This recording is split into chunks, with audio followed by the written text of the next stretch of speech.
صباح الخير، صباح الورد والفل والياسمين. يا رب يجعل يومكم جميل يا رب.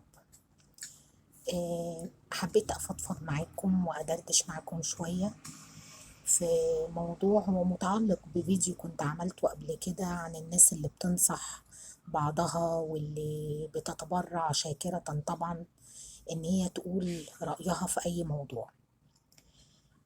النهاردة أنا هتكلم عن الموضوع بتاع النصيحة بس بشكل مختلف شوية، بشكل اللي بيقدم النصيحة ورد فعله في حالة تقبل أو عدم تقبل الشخص اللي بيتنصح.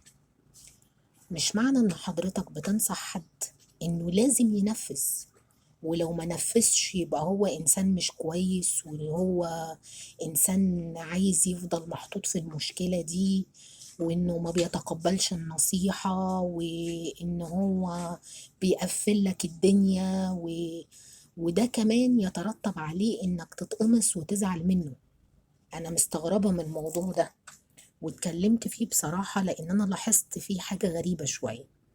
لما بيجي يحصل إن احنا نتكلم مع حد في مشكلة ما، بتفاجئ إن بعد ما بيقول النصايح أو الآراء، لما تيجي تقول له كلمة أنا نفذت الموضوع ده قبل كده وجربته بس ما كانش حل للمشكلة بتاعتي، تتفاجئ برد فعل غريب جدا جدا جدا، واللي قدامك بيزعل وبيتضايق. طب انت ليه تزعل وتتضايق من رد زي ده؟ المفروض ان انت تفرح وتبقى مبسوط ان انت بتقدم لصاحب المشكلة حل هو اوريدي فكر فيه. فده معناه ان انت ابتديت فعلا توصل وتحس بالمعاناة اللي هو فيها، لدرجة ان انت فكرت في حاجات صاحب المشكلة اللي محطوط فيها هو نفسه وصل لها وفكر فيها. مش معنى ان هي ما نجحتش او وهو بيحكي لك ان هي ما نجحتش ان هو انسان بيقفل الدنيا وانسان مش كويس وانسان ما بيتقبلش النصيحة والكلام ده كله، لا. ده معناه انه ممكن يكون جربها في وقت ما كانش مناسب. فانت لو مصر ان رأيك ده هو الحل، ممكن بمنتهى الهدوء تقوله طيب جربها تاني يمكن تجيب نتيجة تاني، او معناها ان هي مش الحل اصلا. وده مش عيب وما يقللش منك حاجة ولا منك حاجة وانتي بتنصحي. تاني حاجة اكتشفتها برضو ان اللي بيقدم النصيحة لما ما اللي الشخص ما بيعملش بيها بيتقمص منه ويبتدي يبعد عنه. طب ليه؟ هو مش اجبار على فكرة. مش معنى ان حد بيحكي لي على مشكلة وانا بقول له حل ان لازم لازم لازم غصب عنه ينفذ الكلام اللي انا بقوله، يا اما هو يبقى انسان مش كويس وما بيتقبلش النصايح. لا، معناها انها مش مناسبة ليه، معناها ان هو مش قادر يعمل الحل ده. قدرات الناس مش زي بعضها وردود افعال الناس مش زي بعضها. انا وانت ممكن نتحط في مشكلة وانت تعمل حل، انا لما اتحط في نفس المشكلة ما بقاش قادرة على نفس الحل لان قدراتي غير قدراتك. اللي تقدر انت عليه انا ما اقدرش عليه.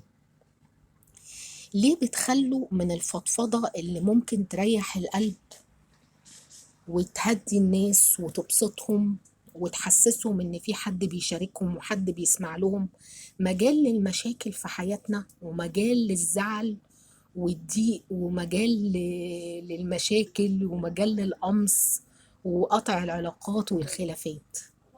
انا استغربت جدا لما لقيت ان في ناس بتوصل بيهم للدرجة بعد ما يقعدوا يفضفضوا مع بعض ان هم يقطعوا بعض لمجرد ان انا قلت رأيي وهي ما نفذتوش. دي حاجة غريبة جدا. يعني ايه ان انا اقول رأيي وحد ما ينفذهوش ان انا ابتدي ازعل؟ ده كده معناها ان انت انسان متسلط عايز الناس تنفذ آرائك غصب عنها، حتى لو هي مش مناسبة ليها أو تفوق قدراتها أو مش مناسبة ليهم. يا جماعة النصيحة دايما بتبقى لوجه الله، مش للإجبار ومش إلزام إن حد لازم ينفذها. النصيحة تتقال لوجه الله تعالى. اللي قادر يعملها واللي عايز يعملها أهلا وسهلا، اللي مش قادر برضو أهلا وسهلا. كل واحد حر في حياته وكل واحد أدرى بظروفه. فلو سمحتوا يا جماعة بلاش تخلوا مجال الفضفضة والنصايح مجال مشاكل بين الناس وبعضها. ميرسي قوي للي تابعني لآخر الفيديو، شكرا.